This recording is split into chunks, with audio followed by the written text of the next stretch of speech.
Pues resulta que hace un año el rey Felipe VI se enteró de que su padre tenía negocios chungos en Arabia Saudí. De otros países ni hablamos. Resulta que Corina Larsen le envió una nota diciéndole que era beneficiario de la Fundación Lucum, igual que la infanta Leonor. En realidad se enteró porque la cosa saltó a otros países y se ponían en marcha procesos judiciales que no se podían parar mandando al CNI a ocultarlos, como se ha hecho tantas veces en el Reino de España. El CNI fue, al parecer, a amenazar a Corina, y por ahí también estaba Villarejo. Corina se había quedado supuestamente con 65 millones que le había dejado Juan Carlos I para que se los guardara. Pero Corina dijo, no, esto es el pago por las tareas de geriatría desarrolladas. Porque el rey Juan Carlos, el piloto de la transición, estaba convencido de que Corina estaba con él porque era muy campechano, no por su dinero ni por su posición. Ay, qué bien nos vendrían esos 65 millones ahora para luchar contra la crisis. En El Padrino, la novela de Mario Puzo llevado al cine por Coppola, los hijos sabían desde muy jóvenes de qué iba el negocio de su padre.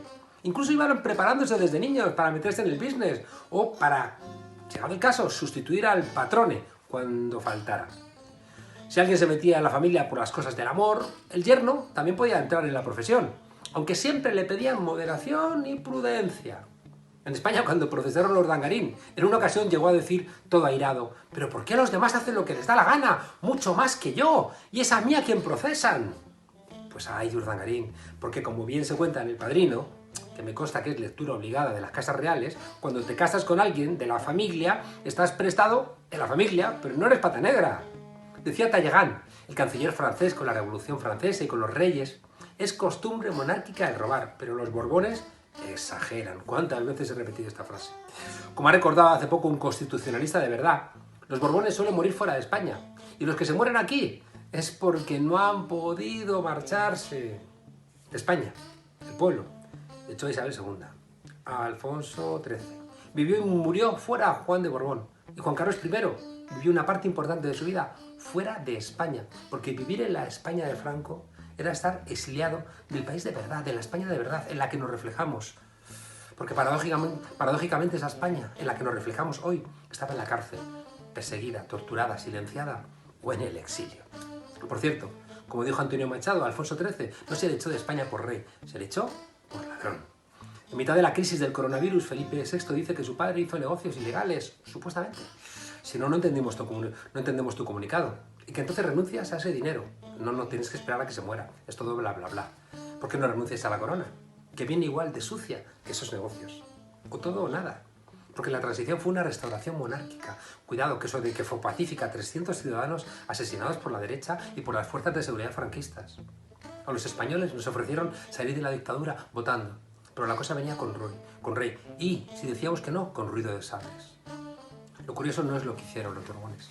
Lo curioso es que estamos en 2020 y los Borbones quieren seguir haciendo lo mismo. Ya veremos. Bienvenidos a la frontera, desobedientes.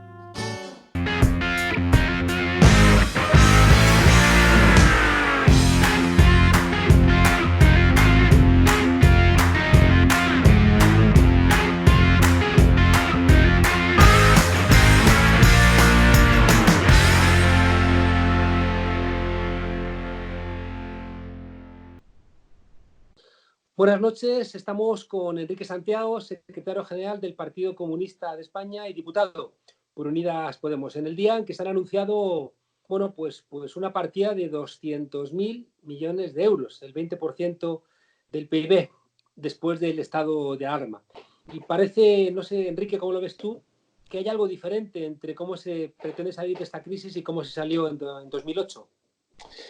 Muy buenas noches y encantado de estar en este programa. Efectivamente, creo que el pueblo español se tiene que felicitar en primer lugar de que esta grave crisis nos haya llegado con un gobierno de coalición de izquierdas progresista entre el Partido Socialista y Unidas Podemos. Sin duda alguna, que Unidas Podemos esté en el gobierno en estos momentos va a hacer la diferencia entre que esta crisis se aborde de forma que nadie se quede atrás, que no se cometan los errores que se cometieron en la crisis económica del 2008. No hay que perder de vista, estamos ante la mayor amenaza a la seguridad humana a la que se ha enfrentado España, al menos desde la llegada de la democracia.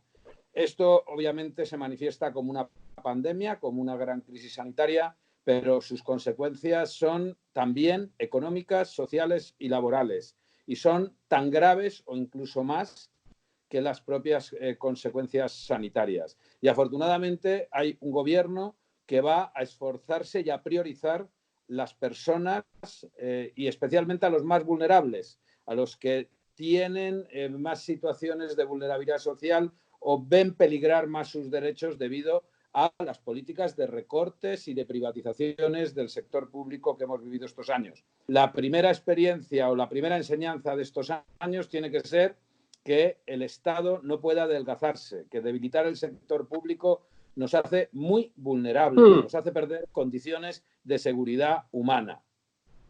Enrique, ha habido discusiones en estos días, los medios han querido alimentar, ¿no?, la división interna supuesta en el gobierno, pero sí que es verdad que se vienen de dos tradiciones diferentes, ¿no? La tradición de Unidas Podemos viene del 15M, viene de hecho de protestar contra cómo se solventó la crisis en 2008, y la tradición del PSOE, bueno, viene de haber sido, junto con el Partido Popular, uno de los dos pilares de este modelo que siguió los postulados de austeridad de Europa.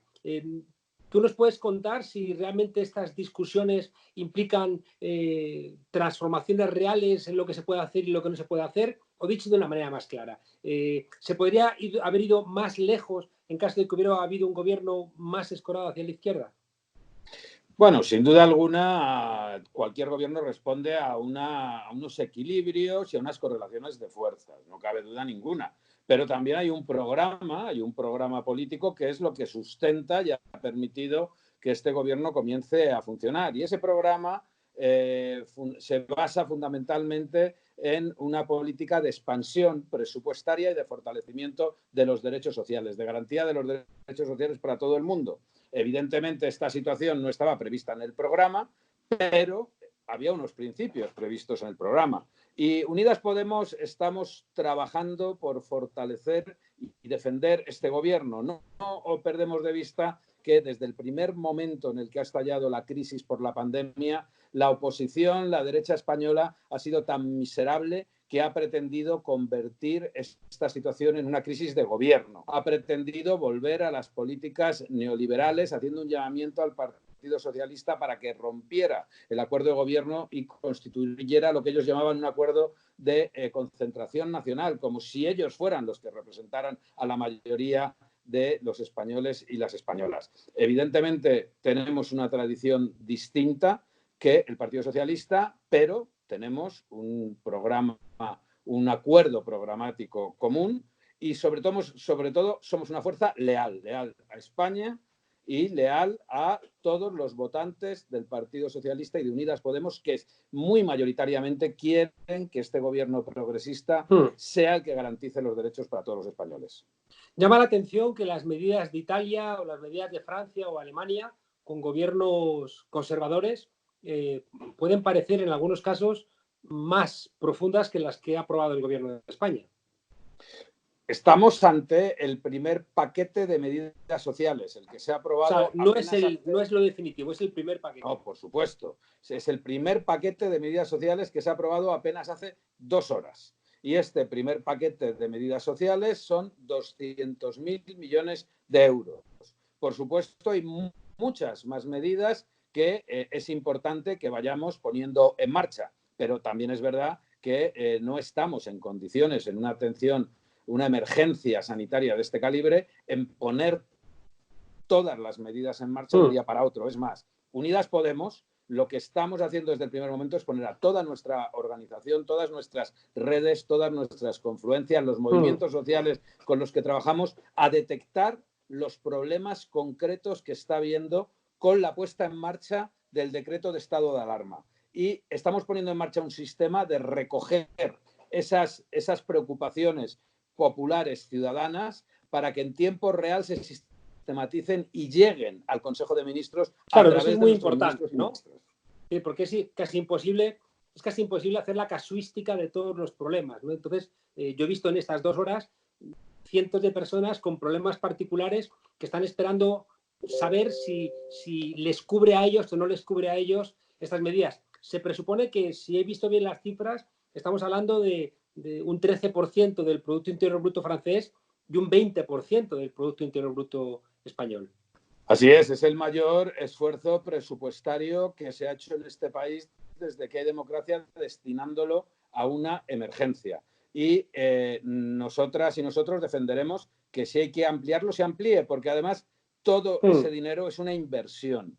Es una inversión en crear derechos, en crear bienestar, y va a evitar que, por no gastar ahora dinero, suframos las consecuencias de una crisis económica como ocurrió en el año 2008. Incluso los sectores más ortodoxos del adelgazamiento presupuestario reconocen que se cometió un gran error en Europa y en especial en España con no gastar, con no hacer gasto público todo el que era necesario en la crisis del 2008. Y francamente, en 3 días desde la declaración del estado de alarma, que ya tengamos 200.000 millones de euros a disposición de las no parece poca cosa.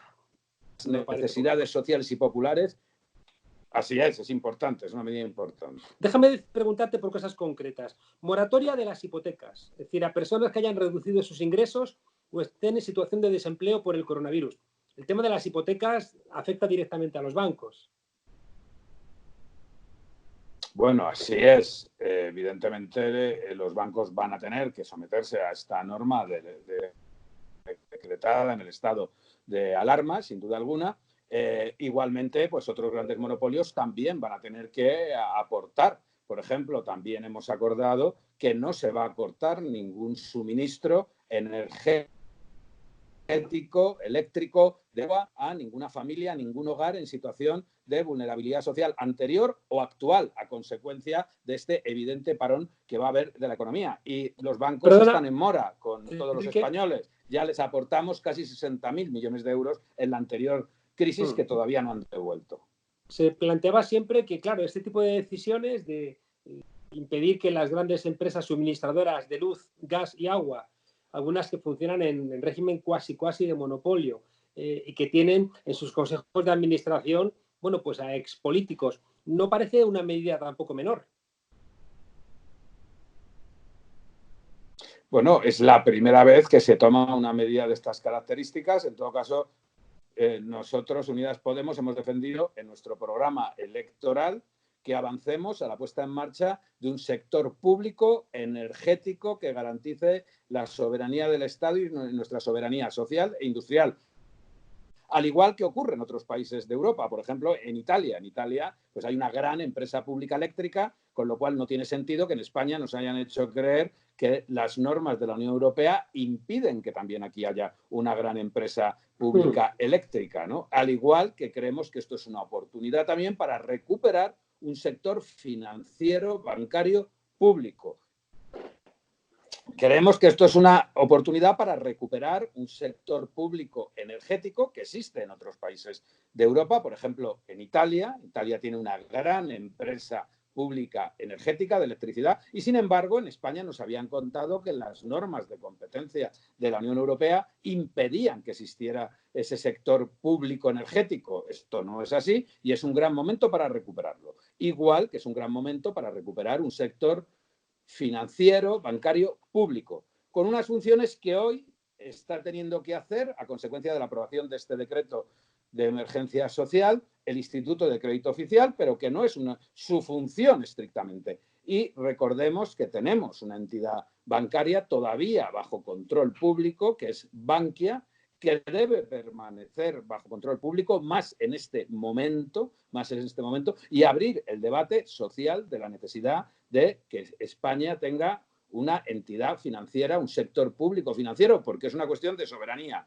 nacional y de soberanía industrial. Es decir, esta crisis nos tiene que hacer reflexionar que al final somos muy vulnerables como pueblo, por habernos creído a pies juntillas y acríticamente las normas del neoliberalismo. Hemos dejado de producir, de fabricar en España productos de primera necesidad, productos esenciales. Y eso ha hecho que baje las condiciones de seguridad humana. La seguridad humana que es económica y es social. Déjame que te pregunte con más rapidez para ver si podemos hacer un repaso a todas las medidas. Otra de las medidas que no es pequeña en un momento en donde se estaban recortando derechos laborales el que el Estado pague las prestaciones por desempleo de todos los trabajadores que se vean afectados por ERTES, aunque no tengan el tiempo suficiente cotizado, de manera que no se quede ningún trabajador o trabajadora atrás.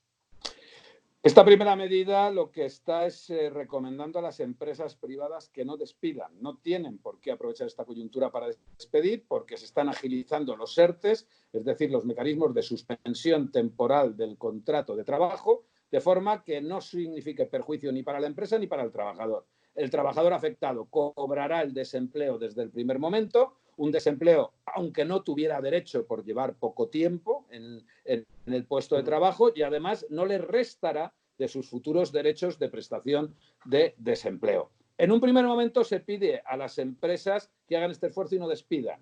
Desde luego, nosotros y nosotras defenderemos que si las empresas utilizan oportunistamente esta oportunidad que se está dando para mantener el empleo, para hacer ajustes que no tienen que ver con esta situación, bueno, pues se adopten medidas más contundentes. Pero de momento creemos que las organizaciones empresariales están conscientes de la importancia que tiene que colaboren con el gobierno y con las políticas que estamos haciendo. Se les ha planteado también a las empresas que no paguen durante ese tiempo las cotizaciones a la seguridad social, ¿no? Para que no tengan esa tentación, ¿no? De intentar solventar vía despidos la situación actual.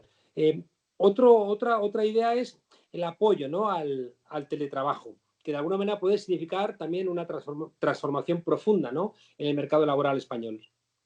Así es, lo que efectivamente esta crisis también se puede convertir en una oportunidad en ese terreno para conciliar la vida familiar y laboral, para garantizar la movilidad en las ciudades, para reducir los índices de contaminación. Siempre hemos defendido en Unidas Podemos que se incremente el teletrabajo. Ahora la necesidad va a obligar a poner en marcha en las empresas planes de teletrabajo que esperemos que seamos lo suficientemente inteligentes para mantenerlos, en aquellos casos que se puedan mantener, cuando haya concluido esta situación de emergencia, y ganaremos en calidad de vida toda la sociedad.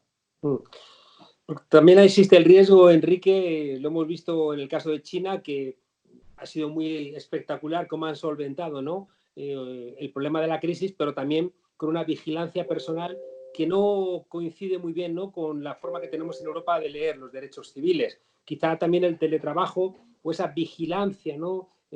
Telemática de los trabajadores puede suponer también un incremento de las explotaciones. No sé cómo lo ves esto.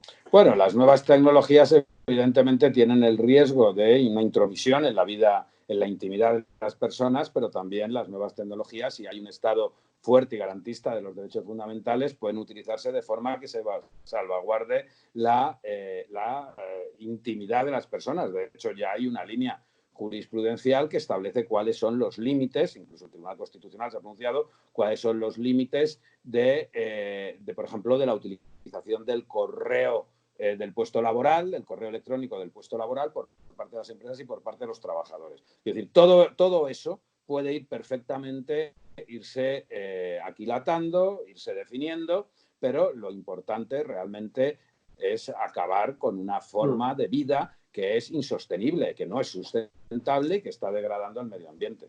Hay otro elemento vinculado a esto que es los derechos al cuidado familiar, de manera que todos los trabajadores y trabajadoras tienen derecho a reorganizar o reducir su jornada laboral incluso hasta el 100% para cuidar familiares, mayores, niños y niñas ante el cierre de colegios y servicios sociales, porque claro, hay familias que de repente han tenido un cataclisma, ¿no? con el cierre de los colegios. Así es, y lo importante es que se van a poner en marcha ayudas para que estas personas que opten por la reducción de la jornada de trabajo, total o parcialmente, pues no queden también sin ningún tipo de ingresos, porque los cuidados también son una función social y también garantizan el bienestar de toda la sociedad. Ojalá también consideremos estas medidas, consolidemos estas medidas y las vayamos convirtiendo en derechos adquiridos. El precedente es bueno, insisto, esta crisis, esta auténtica guerra económica y de sanidad pública que estamos ahora mismo teniendo puede servirnos para hacer avanzar en muchos derechos que retengamos los ciudadanos de este país. Una cosa curiosa para la izquierda es que los autónomos se han convertido también en un sujeto defendido, ¿no? Por una fuerza como Unidas Podemos, porque los autónomos pasan a ser casi nuevos esclavos del siglo XXI, ¿no? no todos, pero una parte de ellos sí que están, ¿no?, sujetos a estos riesgos. Y se plantea en esta medida prestación extraordinaria por cese de actividad para autónomos cuyas actividades hayan quedado suspendidas o que vean decaer su facturación en un 75% en relación con el promedio del semestre anterior. Bueno, esto es una victoria histórica de los movimientos de trabajadores autónomos, e insisto, trabajadores y trabajadoras autónomos, porque también todas las políticas de regulación laboral neoliberales lo que han hecho ha sido extinguir en buena medida relaciones laborales y convertir en una relación de autónomos lo que hasta no hace mucho tiempo era una relación laboral sistematizada. Ahora, por primera vez, los autónomos de este país van a tener una protección ante una situación clara de desempleo, una protección que les va a permitir vivir gracias a una intervención directa del Estado, además de ver cómo se va a descargar cotizaciones sociales, sus cotizaciones sociales en su condición de autónomo y evidentemente, bueno, proporcionalmente al descenso de ingresos que tengan. Otro avance que lucharemos para que se consolide como un derecho ya adquirido. Nos hemos comido el tiempo rápidamente. 300 millones de euros para reforzar servicios sociales y atender, ¿no?, a personas mayores sin hogar o que están en residencias mayores y dependientes. Igualmente 300 millones, ¿no?, para que los ayuntamientos, que son los que están más cerca de la gente, puedan poner en marcha políticas que ayuden, ¿no?, a esa gente que no nos damos cuenta porque son invisibles, pero que les afecta, a esa gente que hacía chapuzas, la gente que vive en la calle, gente que está vendiendo en la calle y que esa gente también pues se queda fuera del radar. Mira, para mí una de las medidas más trascendentes que se han aprobado en este decreto es la flexibilización de la regla de ortodoxia de gasto financiera para los ayuntamientos. Actualmente, esto quizás no lo saben los españoles y las españolas, había casi 30.000 millones de euros inmovilizados en cuentas de ayuntamientos en poder de los bancos sin que los ayuntamientos pudieran invertirlo en gasto social o en creación de empleo debido a las reglas de ortodoxia de control de gasto y de prohibición del déficit público, ¿no? Ahora se flexibiliza, se da el primer paso en flexibilizar estas normas de forma que ese inmenso capital acumulado al servicio de la sociedad pueda ser utilizado en garantizar los derechos sociales desde las administraciones más cercanas a las personas, las administraciones locales. Esto es una victoria, esto es un logro histórico, es un primer paso que esperamos que sea también profundizado en sucesivos decretos. Nos hemos comido el tiempo, tenemos que irnos. Me quedaba comentar, bueno, pues ayudas a las empresas para que no paguen las cuotas de la seguridad social durante esta crisis, ¿no?, para evitar despidos de trabajadores, aumento de créditos para la investigación, prórroga automática para las prestaciones por desempleo. ¿Qué más tenemos aquí? Se interrumpen los plazos de devolución de los productos comprados, ¿no?, para que no se pasen los plazos. Bueno, tengo la sensación de que, como decíamos antes, la casuística puede ser infinita, pero yo no recuerdo, Enrique, un esfuerzo de estas características y estoy convencido, y así lo he escrito, que cuando nos echamos, ¿no?, a las plazas en 2015, tengo la sensación de que hicimos lo correcto y si no nos hubiéramos echado a las plazas, creo que no hubiéramos visto esto. Yo no quiero ni pensar lo que significaría un gobierno o del PSOE con la derecha o directamente Así de la es. derecha.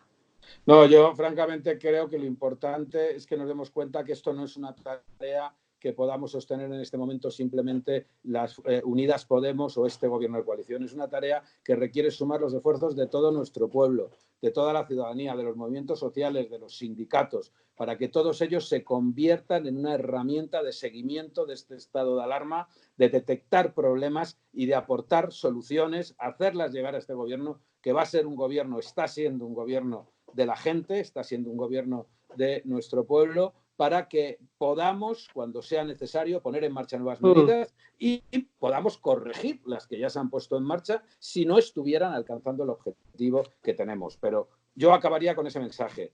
Esta tarea no es una tarea exclusivamente de este gobierno, es una tarea de todo nuestro pueblo, porque este es un gobierno de todo nuestro pueblo. Muchísimas gracias. Ojalá el gobierno aprenda de los errores de la historia, de los aciertos también de la historia, y que el pueblo tenga memoria de lo que sufrió en 2008. Creo que es la garantía de que las cosas se hagan de otra manera. Muchísimas gracias, Enrique Santiago, secretario general del Partido Comunista de España, diputado de Unidas Podemos. Suerte y a seguir trabajando. Y hoy más que nunca, salud para todas y todos. Estupendo, muchas gracias. Hasta pronto.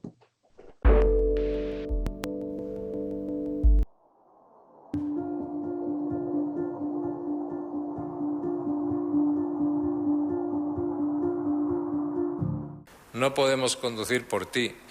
Y yo siempre pienso, ¿y quién te ha dicho a ti que quiero que conduzcas por mí? Si yo... Pues eso es lo mismo. ¿Quién te ha dicho a ti las copas de vino que yo tengo o no tengo que beber?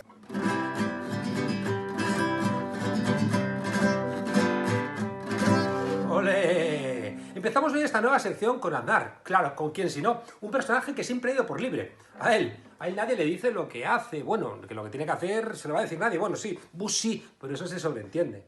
Resulta que Aznar nos metió en la guerra de Irak por sus santos cojones, que no son por sus proporciones humanas. Como el toro de Osborne, no puede ser, claro, pero tampoco como los del caballo de Espartero. Pero como atiende a fondos buitre, pues seguramente que algo inflamado sí que los tendrá. Llenó Aznar el Escorial de gentuza de la Gürtel, porque él celebra la boda de su hija, donde le sale de los huevos. Huevos que no son como los de los avestruces, que siempre se esconden, pero que sí se acercarán a los de los buitres, porque así pasan desapercibidos en esa gente con la que convive. Nos mintió sobre los atentados del 11M, porque él se pasa al pueblo por los tegumentos. Tegumentos del tamaño de los trenes de cercanía, en los que nunca van los que meten a los pueblos en guerras, ni tampoco los que mienten al pueblo cuando el pueblo está llorando. ¿Te acuerdas el 13M? Nos vamos a extrañar de que se haya ido a Marbella huyendo del coronavirus. Por favor, ¿a él quién le va a decir dónde aislarse de un virus? Huir de Madrid, es verdad, ha puesto en riesgo al resto de ciudadanos del estado donde está escondido. En este caso, Marbella, donde los anticuerpos que dejó Gil y Gil pues ya están debilitados. Pero el matrimonio de Aznar Botella, eso le da igual. Empatías las justas. Es que no se fueron a celebrar un aniversario a Portugal en un spa mientras había 4 niñas muertas en el Madrid Arena. No vendieron viviendas de protección oficial, que hacen falta gente sin hogar, y se las vendieron a fondos buitres sin pensar en los inquilinos. No sentaron las bases de la especulación inmobiliaria y de la corrupción. Y además han llamado a Steve Bannon a que venga, ¿no?, a ayudar a la fundación de la nueva derecha. Ay, pensar vosotros poco, pero que vengan de fuera. Vamos, esto es patriotismo y lo demás tonterías. La terraza llena de papel higiénico, mientras el vecino de al lado, ¿qué? ¿Se va a limpiar el culo con el brócoli que no venden ni a tiros en el Mercadona? Eso sí, que no falte la banderita de España en el balcón, ni la pulserita cuando vayan a juicio por corrupción. Para todos estos, la patria, ¿qué es? Vuestro cortijo. Claro, como España es vuestra, hacéis lo que os sale de los cojones, porque si se acostumbrados a ver el horizonte de España con el toro de Osborne. No les imitemos, no vayamos por ese camino. En el balcón de al lado hay gente como tú. Esos que aplaudimos a las 8. Esos que son aplaudidos a las 8. Seamos valientes y generosos. Demostremos al mundo que España no tiene nada que ver con esta gente. Demos al mundo una lección de solidaridad como esta. Hola, buenas noches, Juan Carlos. Mi infierno de esta semana, la familia real española. En el resto de España está el puto coronavirus y en la zarzuela hay bacterias, hay parásitos repugnantes, ¿vale?, que desgastan, desacreditan las instituciones de nuestro país y minan la confianza y la moral de los sufridos contribuyentes, ¿no? Hasta el punto de que me vengo preguntando estos días, oye, Juan Carlos, que se llama... Igual que el campechano no habrá pensado en cambiarse el nombre, no sé, ponerse Óscar Monedero, Fidel Monedero, incluso Máximo Monedero, ¿no? Imagínate un monedero máximo, la pasta que tendrías. Yo ahí lo dejo.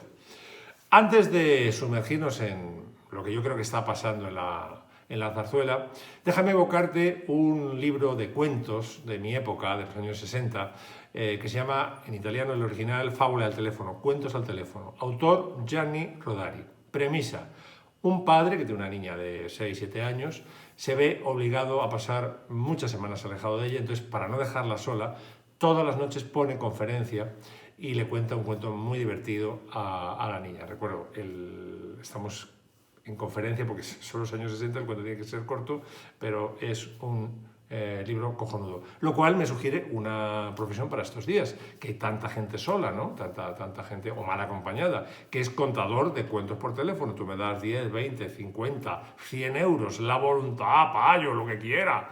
Yo todas las noches, piticlin, te llamo por teléfono y te cuento un cuento de puta madre. Incluso puedo utilizar la técnica Sherezade y dejarlo colgando para el día siguiente para que, además de habértelo pasado bien, tengas el intríngulis para el día siguiente. ¿Qué tal? Si es que... Es cierto que los responsables de esas conductas irregulares no están respondiendo de ellas. Eso es una prueba del funcionamiento de nuestro Estado de Derecho. Vuelvo al preparado. Vamos a Felipe VI.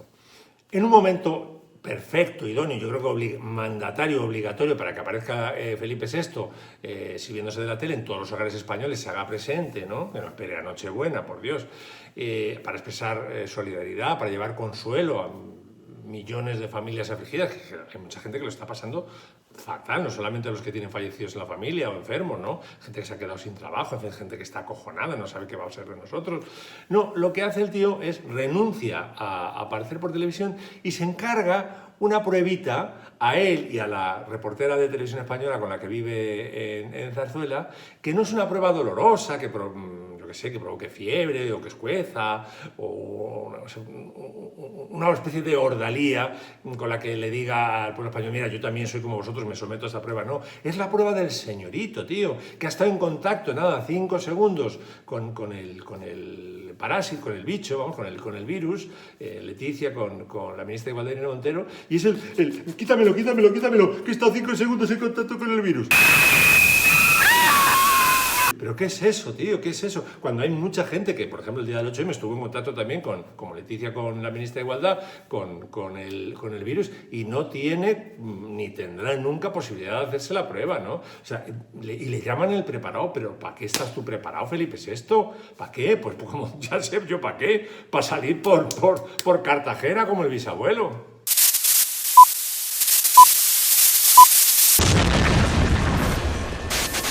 Lejos de dar consuelo a los españoles, o por lo menos, tío, de dar la cara para explicar los chanchullos de tu padre, ¿no? Dar la cara en persona, por televisión. ¿Qué hace el tío? Emite desde Palacio un comunicado donde dice que renuncia a la herencia paterna, como si la herencia paterna no fuera la propia corona que lleva sobre la testuz, ¿no? O sea, ¿de qué tienes tú la corona de España? ¿Qué pasa? ¿Que has hecho oposiciones y te lo has ganado a pulso? No, te ha venido llovida del cielo de tu padre. Eso es la herencia. Renuncia a eso si quieres renunciar de verdad a la herencia, ¿no? No, renuncia solamente al dinero sucio, ¿no? Y luego dice que le retira la asignación de 200.000 euros anuales como si fuera una cosa que sale de su bolsillo. Eso es dinero de los contribuyentes. Preparado, Felipe VI, que eso es un dinero que nos has obligado a soltarle al campechano año tras año desde que abdicó. Además, eso de renunciar a la herencia paterna es un acto que no tiene ninguna validez jurídica, como bien sabes, Juan Carlos. Es decir, viola el Código Civil, o por lo menos lo ignora olímpicamente, porque nuestras leyes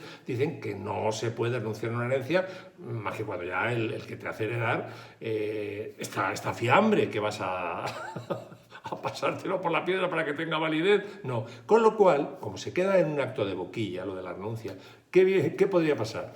Que a medida que las cosas se vayan poniendo mal para el preparado, que se van a poner muy chungas, eso te lo aseguro, porque esto cada día huele peor, podría decir dentro de meses o años, dice, bueno, con el pañuelo de encaje aquí colgando, ¿no? Y esnifando los reyes. Me lo he pensado mejor. Como me voy a vivir a Roma, como el bisabuelo Alfonso XIII, mejor trae para acá los millones que no valía, estaba en cruci, ¿verdad? A lo que renuncié, y así voy a tener un retiro absolutamente dorado. Es increíble, ¿no?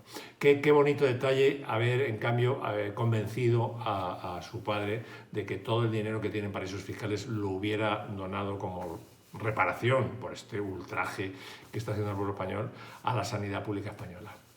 Pues no lo verán mis ojos, Juan Carlos. Mi tesoro. Para terminar, Juan Carlos, le retiro la asignación. O sea, le retiras lo que todavía no ha cobrado, porque lo que ya tiene en la saca el campechano, eso no se lo retiras. Año tras año, desde que abdicó, metiéndose en la saca un tío que tiene, según el New York Times, 2.000 millones de dólares en Ginebra, quitándoles a los españoles 200.000 euros todos los años que podrían hoy, cuántas mascarillas, cuánto oxígeno, cuántos guantes delante podrían comprarse con ese dinero, ¿no? Es una cosa acojonante, ¿no? Y por favor ya, Felipe VI, preparado, aunque no hagas nada de lo que te he sugerido, por favor, vete a un puto foniatra, que tienes pasta para ello, y quítate los gallos, que estamos hasta la punta del ciruelo de todas las nochebuenas, escuchar al gallo Claudio por televisión, la reina, yo, estamos... ¿Eso qué es? ¿Eso qué es? ¿Pero esto qué es? No me parece que este chico sea muy listo. Que tienes ya, ¿cuántos? Que tienes 50 castañas y todavía hablas como un personaje de dibujos animados. Por favor, por favor. Buenas noches, Juan Carlos. Finalmente, el Ministerio de Sanidad ha accedido a que podamos distribuir los menús que han preparado Telepizza y Rodilla. Es una gran noticia para todos. Claro, una gran noticia para todos. ¿No será una gran noticia para los bolsillos de vuestros amiguetes de turno? El PP es que parece que no cambia ni en tiempos del coronavirus. Resulta que al final el gobierno de la Comunidad de Madrid, el PP apoyado por Ciudadanos y Vox, se ha salido con la suya y los escolares madrileños tendrán menú de Telepizza y Rodilla. ¡Viva la dieta Donald Trump! Una medida que genera muchas dudas.